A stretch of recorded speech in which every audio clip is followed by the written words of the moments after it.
Hey everyone, talking about Freetrapper by DS and Durga. The notes in this are bergamot, beaver castor, castoreum, incense, bitter orange, dark cedar, snakeroot, amberwood, santal, and osmanthus.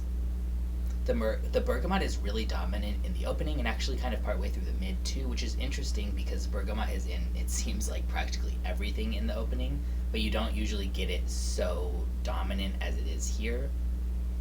Yeah, like really, really prominent, that kind of like tart, almost lemon lime-ish smell, and then it kind of transitions pretty nicely from that into like a kind of pine foresty scent that still has a brightness but like with a slight dirtiness to it from kind of maybe some of the bitterness and from the castoreum, of course.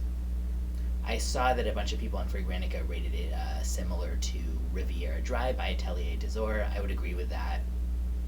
I like that scent fine, but I wouldn't consider that comparison a compliment because this is going for something that's supposed to be so much more interesting than just like, oh, a fresh scent to wear, and I think it misses the mark a little bit here. Overall, yeah, it smells perfectly fine. There's nothing wrong with it. And I think people would probably think you smell good wearing it for sure, but I guess just I was hoping for something a little bit more interesting, a little bit more original smelling.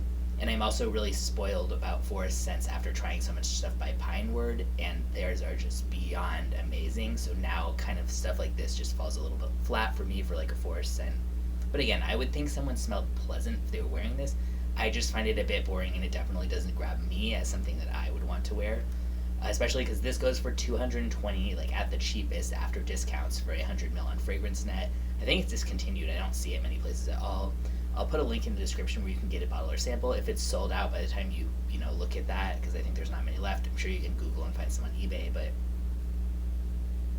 yeah, longevity and projection aren't great either. This is unisex, leaning masculine, I would say, and yeah, if you've checked it out, let me know what you think. But for me, it's kind of like a, yeah, that's nice, but I'll forget about it in a couple minutes, basically.